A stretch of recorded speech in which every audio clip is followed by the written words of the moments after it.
இதுதான் எங்களோட தோப்பு.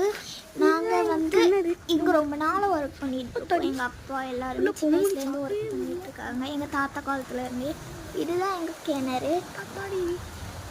இது இது ஒரு பெரிய கிணறு. இந்த பெரிய கிணத்துக்குள்ளே ஒரு கிணறு, அந்த கிணத்துக்குள்ளே தான் எங்களோட சின்னதாக ஒரு கிணத்துக்குள்ளே தண்ணி கிடக்கும். இங்கே தான் இதுலேருந்து தண்ணி எடுத்து நாங்கள் எங்கள் தோப்புக்கெல்லாம் குளிக்கணும். எங்கள் தோப்புக்கெல்லாம் பார்த்துட்டு நாங்கள் குளிக்கணும்னா குளிப்போம். அடுத்த எங்கள் பக்கத்து தோப்பு வழி இங்கே போகும்போது ரெண்டு சைடுமே தோட்டம் தான். எப்போ இந்த சைடும் தோட்டம் சுற்றி பாருங்க, பச்சை பச்சைன்னு ரெண்டு சைடும் காடு பச்சை பசைன்னு இருக்கும். சுற்றி பாருங்க, இங்கே பச்சை பசைன்னு இருக்கும். நாங்கள் தனியாக வச்சிருக்கோம் தென்னை மரம் ஃபுல்லாக. அப்படி சைடு போனா ரெண்டு சோறு வந்துடும். தேங்காய்லாம் நிறைய இருக்குது, கொத்த கொத்தா. தேங்காய் பிடிக்க வீடு எடுக்கலான்ட்டு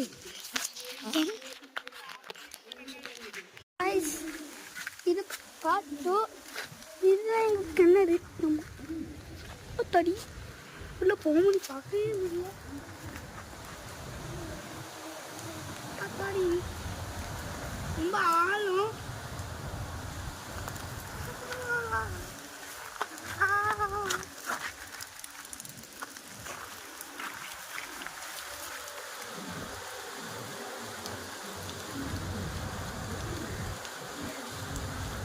ஆளும் இருக்கோம். நாங்கள் அடுத்து எடுத்து போவோம்.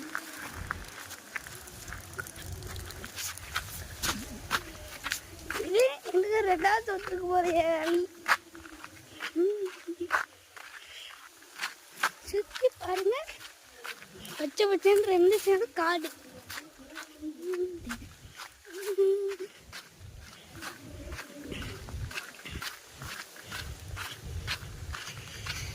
இன்னைக்கு போனால் அப்படி அந்த சைடு போனா ரெண்டு சோறு வந்துடும். தேங்காய்லாம் நிறைய இருக்குது, கொத்த கொத்தா. தேங்காய் பிடிக்க வீடு எடுக்கலான்ட்டு